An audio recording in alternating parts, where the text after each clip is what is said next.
bem-vindo ao Direto ao Ponto com Miguel Silva. O mundo dos negócios pela ótica do direito tributário e do direito empresarial. Junte-se a nós para discutirmos os temas mais atuais e relevantes do mundo empresarial e profissional. Vamos juntos direto ao ponto. Bem-vindo a mais um episódio de nosso podcast. Nesta oportunidade, vamos tratar do tema do momento que está pegando fogo em Brasília e em todos os arredores deste país.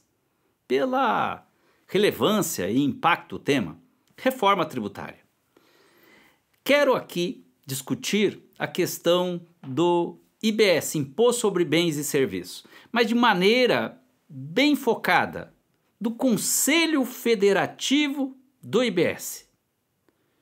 Como está aí no título do episódio, quero discutir da desnecessária criação do brutamonte Conselho Federativo do IBS.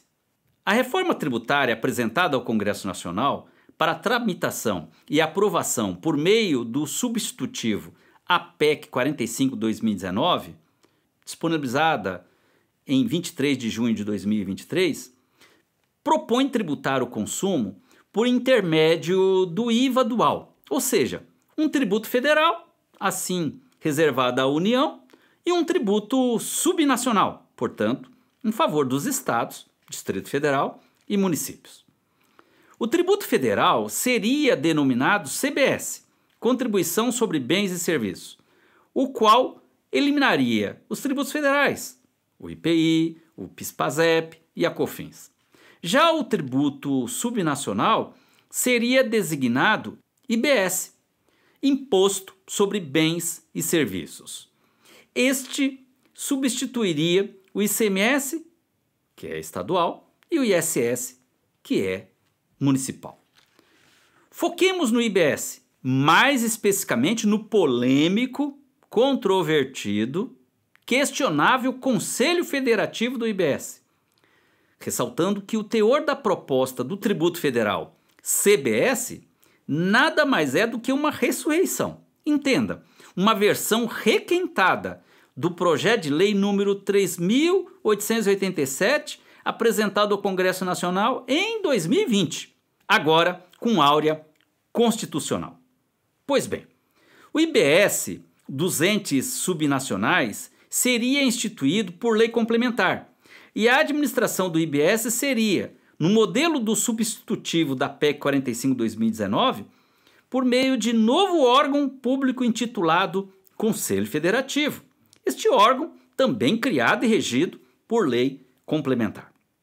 Pelo texto proposto pelo substitutivo para o artigo 156b da Carta Magna, referido Conselho Federativo teria hiperpoderes, na medida da entrega a ele de 4 grandes atribuições, 4 grandes prerrogativas. São eles: primeira atribuição, competência para regulamentar o IBS para todo o país, por meio de normas infralegais. Segunda atribuição, dirigida a esse Conselho Federativo, uniformizar interpretações do IBS de caráter vinculante. Terceira prerrogativa, arrecadar o IBS, compensar e partilhar o IBS. E quarta atribuição, dirimir questões no contencioso administrativo do IBS. Haja poder para um virginal, poderoso e prodigioso órgão em prejuízo de outros consagrados e já onerosos entes normatizadores ou jurisdicionais administrativos como o CONFAZ, Conselho Nacional de Política Fazendária, e o TIT, Tribunal de Impostos e Taxas de São Paulo, e os correlatos existentes nas demais unidades federadas, inclusive os correspondentes que atendem os litígios nos municípios. Notem que, atualmente, todas as 4 atribuições relatadas anteriormente são dos entes subnacionais, os quais ficarão com as suas atuais estruturas ociosas, tendo em vista o esvaziamento das funções que serão transferidas para o Conselhão, para elaborar a legislação administrativa e regulamentadora do IBS, como vimos, responder consultas tributárias, arrecadar e distribuir o tributo e, além disso, como atribuição, julgar processos administrativos do IBS. Prevê o substitutivo que o novo Conselho terá participação conjunta de todos os estados, do Distrito Federal e de todos os municípios. Pense isto. Quantos municípios temos no Brasil? Mais de 5.500, o que leva a presumir a sua dispendiosa e difícil operacionalidade.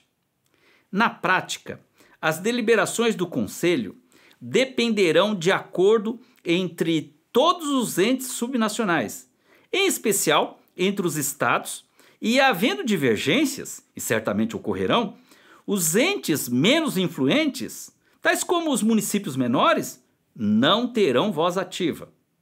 Bem, mas não basta criticar. Então, como solucionar? Caberia afastar a instituição do Conselhão em uma outra modelagem? Uma pergunta a ser feita. E a resposta, categórica, sim, pois desnecessário citado Conselhão. As atribuições elencadas no substitutivo podem continuar sendo perfeitamente desenvolvidas pelos entes subnacionais, ou serem entregues a órgãos já existentes, sem ofensa ao Pacto Federativo. Pelo contrário, prestigiar-se-ia este vitalício princípio constitucional. Explicamos. Vamos apresentar aqui uma alternativa jurídica. Vimos que são 4 prerrogativas reservadas ao Conselhão. Ora, patentemente, as atribuições para a edição de normas infralegais e para a uniformização de interpretação da legislação do IBS, constantes nos incisos 1 e 2 do artigo 156b, podem e devem ser do CONFAS, obviamente, com a inclusão da representação dos municípios mais relevantes no CONFAS, pelo critério econômico ou populacional, ou um mix de ambos os critérios, escolhendo, por exemplo, 50 municípios, não sendo recomendável muito diferente ou acima desta quantidade, do contrário, as reuniões serão em estádio de futebol. Quanto ao julgamento das questões do contencioso administrativo do IBS, de que trata o inciso 4º do proposto artigo 156b, ficaria com o TIT e correlatos já existentes nas unidades federadas, nos entes federados. Ficaria com o TIT e correlatos já existentes para a posição final no âmbito jurisdicional administrativo. Lembremos que, quer decida-se pelo novo Conselhão ou pelo velho TIT e correlatos, a palavra final será, segundo a Constituição Federal, do Judiciário, em respeito ao inafastável direito do contraditório e da ampla defesa, de que trata o artigo 5º, inciso 55 da Carta-Mãe. Já as atribuições concernentes à arrecadação e distribuição do IBS, dispostas no inciso 3º do artigo 156b proposto, podem ser concedidas a uma simples e eficiente Câmara de Compensação Fiscal. A propósito, Câmara essa sugerida e presente na PEC 110 de 2019, do Raul. Assim, basta resgatá-la de lá. Para melhor assimilação da sociedade, citada Câmara de Compensação poderá ser, em norma regulamentadora subsequente, denominada ONDA, Operador Nacional de Distribuição de Arrecadação. A Câmara de Compensação Fiscal valer-se-ia da estrutura do IBGE, ou seja, seria um setor deste conhecido órgão, sem necessidade de criação de nova e custosa entidade pública, e lei complementar disporia as atividades da citada Câmara de Compensação Fiscal, especialmente sobre item A, entrega imediata e automatizada dos recursos de cada ente federativo competente, afastando-se qualquer risco dos recursos arrecadados do IBS transitar pelo Tesouro Nacional ou de se sujeitar a qualquer retenção por ente superior. Item B, envolvendo essa Câmara de Compensação Fiscal. Mecanismo integrado de recolhimento, com documentos fiscais eletrônicos e guias unificadas, valendo-se do estágio avançado que se encontra a sistemática de nota fiscal eletrônica, do SPED fiscal e do sistema bancário brasileiro. Item C, a forma pela qual será realizada a cobrança dos créditos indevidamente utilizados, incorporando as garantias e preferências inerentes às obrigações de natureza tributária, inclusive tipificando o ilícito e respectivas sanções. Por último, item D, envolvendo a Câmara de Compensação. A forma pela qual cada ente tributante será compensado em razão da absorção de crédito gerado na apuração de imposto de titularidade de outro ente, autorizada, por esta hipótese, a criação de compensação específica, com vinculação de parcela do produto da arrecadação do IBS. Está aí a apresentação dos 4 itens envolvendo a Câmara de Compensação que levaríamos para futura lei complementar.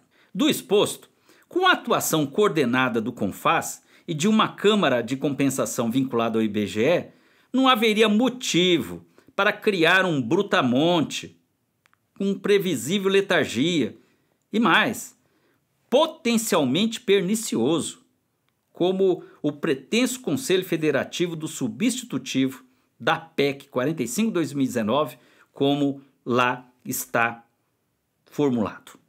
Para piorar, considerando que no substitutivo a União terá competência para legislar sobre a CBS e amarra constitucionalmente as pernas do IBS, é bom enfatizar, por meio do parágrafo 3º do artigo 156b.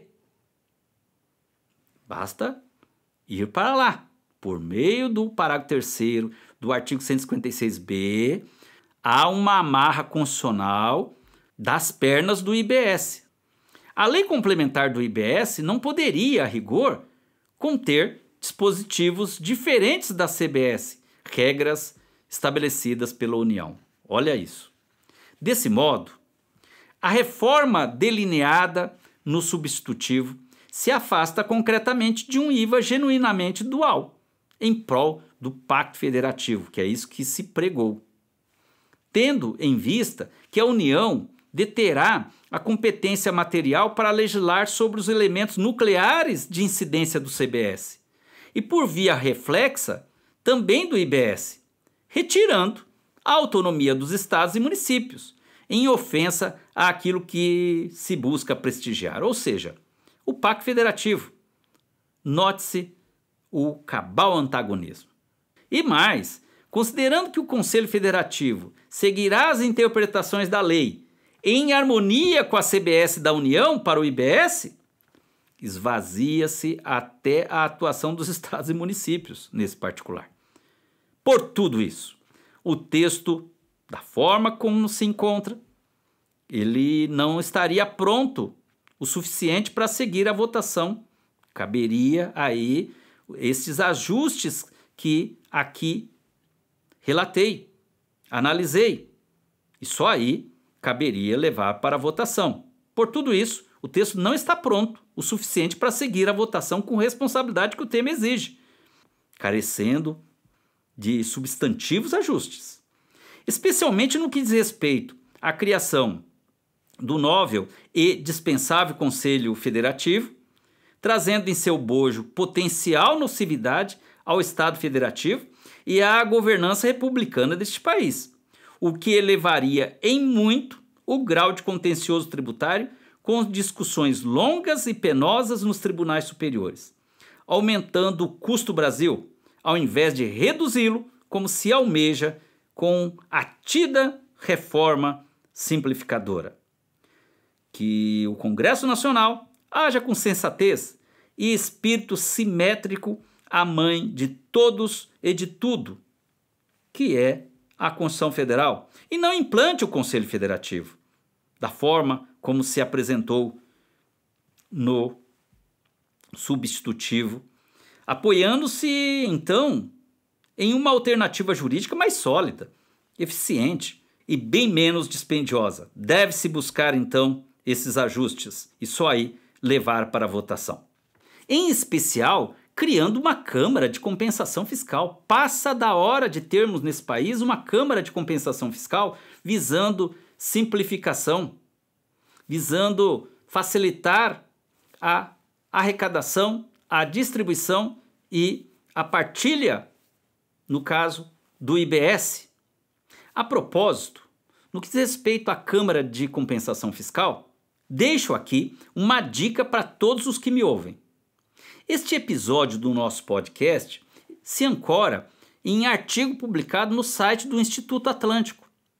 Querendo mais detalhes sobre o tema, em especial sobre a Câmara de Compensação, recomendo visitar o site do Instituto Atlântico e veja lá, ao final do artigo, que tem o mesmo título deste episódio aqui do podcast. Veja lá no site a nossa proposta de emenda ao substitutivo da PEC 45 para a instituição da Câmara de Compensação Fiscal, a qual denominamos ONDA, como antes me referia, Operador Nacional de Distribuição de Arrecadação, visando contribuir para o debate e para o aperfeiçoamento da PEC 45 em relação ao substitutivo. É bom vocês saberem que, com espírito público, visando contribuir para o debate em favor de aperfeiçoamento da proposta em prol do nosso Brasil, nós encaminhamos para Brasília, para os integrantes do Congresso Nacional, este texto, este artigo, inclusive a proposta de emenda ao substitutivo da PEC 45, que consta lá no site do Instituto Atlântico, como também apresentamos esta proposta de emenda a integrantes do Executivo Federal e integrantes dos executivos estaduais, bem como dos executivos municipais. É isto. Meu muito obrigado e até o próximo episódio. Se você gostou do episódio de hoje, siga e compartilhe nosso podcast para ajudar mais pessoas a se beneficiarem do nosso conteúdo. Este podcast é uma realização da Saber Play Educação Profissional.